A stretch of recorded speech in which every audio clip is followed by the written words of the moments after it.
ఇప్పుడే country delight యాప్ని download చేసుకోండి. Download the country delight app now. Pre release event కూడా సుధీర్ని పిలిచింది కూడా అందుకేనా? దేనికి? అదే ఒక ప్రమోషన్ లో యాక్టివిటీ. నేను జెన్యున్గా నేను ఇప్పటివరకు అడగలేదు సుధీర్కి నువ్వు అసలు ప్రీ రిలీజ్ ఈవెంట్కి రష్మి మెసేజ్ చేసిందో లేదో తెలియదు, కానీ నేను మామూలుగా ఇప్పుడు బీట్ ప్రదీప్ కానీ or beat tasty Teja Nikhil నువ్వైనా ఇప్పుడు నువ్వు ఉన్నావు, నేను ప్రమోషన్ స్టార్ట్ అయిన వెంటనే ఏం చేశా, డార్లింగ్ నాకు సపోర్ట్ కావాలి ఏం చేద్దాం అని చెప్పి డైరెక్ట్గా మెసేజ్. మీరు అందరు ఫ్రెండ్స్ వచ్చారు, ఈ సినిమా ఈ ఫ్రెండ్తో స్టార్ట్ అయింది, తిని వచ్చిన దానివల్ల నేను ప్రొడక్షన్ స్టార్ట్ చేశాను. ఆ తర్వాత విజయ్ భావ్ ఆర్ట్స్ వచ్చారు.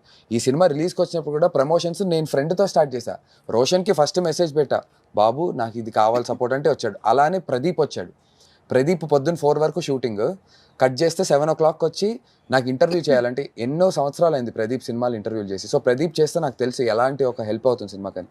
ఇంటర్వ్యూ చేయాలంటే ఒక లొకేషన్ బుక్ చేసుకుని ప్రదీప్ మాతో ఇంటర్వ్యూ చేసి ఫ్రెండ్ కోసం హెల్ప్ చేసేవాడు. అలాగే సుధీర్ కూడా, సుధీర్ అయితే మరీ దారుణం. హాయ్ అని పెట్టా, హాయ్ అని పెడితే ఎంత స్వీటెస్ట్ మెసేజ్ పంపించాడంటే నాకు, నేను చాలా ఐ ఫెల్ట్ వెరీ టచ్డ్ ఆ రోజున. డార్లింగ్ హాయ్ అని పెడితే yes darling what can I do for our film అని పెట్టాడు ఫస్ట్. ఓకే హాయ్ రా, ఇంకేంటి విశేషాలు కాదు, ఏం చేద్దాం సినిమా కోసం అన్నాడు. ఏం లేదు ప్రీ రిలీజ్ ఈవెంట్ ఉంది బాబు రా. సో తనైతే ఓపెన్ గా చెప్పారు. నాగశౌర్య కూడా ఈవెన్ దో అంటే నేను విన్నాను ఈ సినిమా ప్రమోషన్ కి సుధీర్ వచ్చినప్పుడు రష్మి ఫోన్ చేసినా కానీ లిఫ్ట్ చేయట్లేదు, రష్మి మెసేజ్ చేసినా కానీ రిప్లై ఇవ్వట్లేదు సుధీర్. అవునా? సో ఇద్దరి మధ్య గ్యాప్ ఎక్కువ పెరిగింది షోలో నుంచి బయటకు వచ్చిన తర్వాత అని అంటే ఇప్పుడు తను చూసాడు కదా, పెరిగి ఉంటుంది ఆఫ్ స్క్రీన్ గ్యాప్ పెరిగింది, పర్సనల్ లైఫ్ లో కూడా గ్యాప్ బాగా పెరిగింది అన్నారు. నిజమా? అసలు అలాంటిది ఏమీ లేదు. అండ్ నేను అసలు సుధీర్ని ఇన్వైట్ చేయాల్సిన అవసరం లేదు, అని రావాల్సిందే.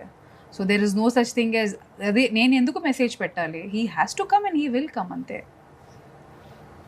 ఫ్రెండ్స్ కోసం ఆ మాత్రం సపోర్ట్ చేయకపోతే there is no such. So పిలవలేదు మీరు అయితే? నేను పిలవలేదు. I knew that he will come and he has to come. He knew, I mean obviously we talk. So ఉంది, హీ న్యూ ద డేట్. కానీ అంటే నాకు సుధీర్కి ఉన్న క్లోజ్నెస్ ప్రాబ్లీ నందుకి సుధీర్కి లేదు కాబట్టి యాజ్ అన్ యాక్టర్ హీ ఫార్మాలిటీగా మెసేజ్ పెట్టారు. But I don't have to do all those formalities with him. చాలా మంత్స్ తర్వాత కలిసారు కదా ఎవరు? సుధీర్ అండ్ మీరు ఆన్ స్క్రీన్? అక్కడ on screen. Yeah. Off screen కలుస్తున్నారా? Obviously we are all, you know, we are all in the same space. Yeah. ఇద్దరు మళ్ళీ ఎప్పుడు కనిపించబోతున్నారు స్క్రీన్ మీద? అంటే మళ్ళీ సుధీర్ జబర్దస్త్ లోకి డీలోకి రావాలని చూస్తున్నాడు, చాలా గట్టిగా ప్రయత్నాలు జరుగుతున్నాయి. మల్లెమాలతో కూడా డిస్కషన్ జరిగింది, రష్మి కూడా దీంట్లో ఒక పాటే మాట్లాడుతుంది తన వైపు నుంచి. ఏంటి ఏంటి ఏంటి ఏం మాట్లాడుతున్నాను? తను తీసుకొస్తే బాగుంటుంది. అది నా తాతగారి ప్రొడక్షన్ హౌస్ ఏంటి, నేను తీసుకొని రావడానికి పంపించడానికి ఏంటది? అది దట్ ఈస్ ఆల్, అవంతా ప్రొఫెషనల్. అలాంటిదే కదా తాతగారి ప్రొడక్షన్ లాంటిది అది ఇప్పుడు మీకు? లేదు లేదు లేదు. Jam sir is still very young and dynamic and very stunning అన్నమాట. అండ్ ఆయన personality, he has an amazing personality, always different aura all together. So I am nobody to bring anybody or send somebody, అలాంటివి ఏముండదు. That is absolutely a professional decision between the artist and the management. And అలాంటి విషయాలు నేను comment చేయడం correct కూడా కాదు, నేను చేయను కూడా. ఇంతకు వస్తున్నారా, షోకి వస్తున్నారా? అది నాకు నిజంగా తెలియదు. That is something very Sudheer can talk about. అడగలేదా?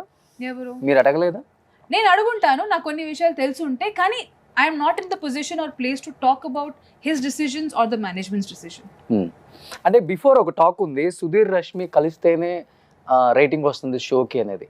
బట్ కొన్ని మంత్స్ ఇద్దరు సపరేట్ అయిపోయినా కానీ రష్మి తన క్యాపబిలిటీతో షోని రేటింగ్ పెంచింది, రష్మికి ఆ సత్తా ఉంది అనేది బయట ఉంది ఎక్కువ.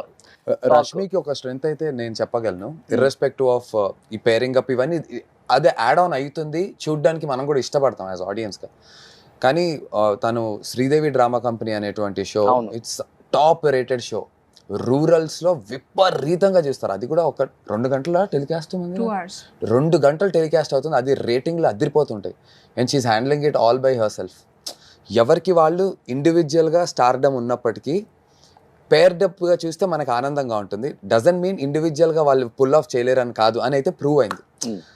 నాకు కూడా ఒక ఫ్రెండ్గా తను ఒక అంత పెద్ద షోని, 2 గంటల తెలుగు షోని తను హ్యాండిల్ చేసి ఒక టాప్ రేటింగ్ వచ్చేలాగా తను ఉంటుంది, నిలబడుతుందంటే మనకు కూడా ఒక ప్రౌడ్ ఫీలింగ్ వేస్తుంటుంది చూస్తున్నప్పుడు. It was only because of the audience. నేను ఏ చేసినా నాకు వాళ్ళ ఇంటి అమ్మాయి లాగా చూసుకుని నన్ను యాక్సెప్ట్ చేశారు కాబట్టి అది జరిగింది. It was only because of them. నేను ఎలాంటి చిలిపి పనులు చేసినా అప్పుడప్పుడు ఏదో మాట్లాడేస్తాను, but they take it in a very positive. చిలిపి పనులు రేటింగ్ ప్లస్ అయ్యాయి. I'll tell you what, again ఇప్పుడు కూడా ప్లస్ అవుతాయి. ఇప్పుడు కూడా ప్లస్ అవుతాయి. కాదు, ఐ టెల్ యూ వాట్, మనం షో చేసేటప్పుడు చాలా విషయాలు మాట్లాడేస్తాం ఫ్లోలో.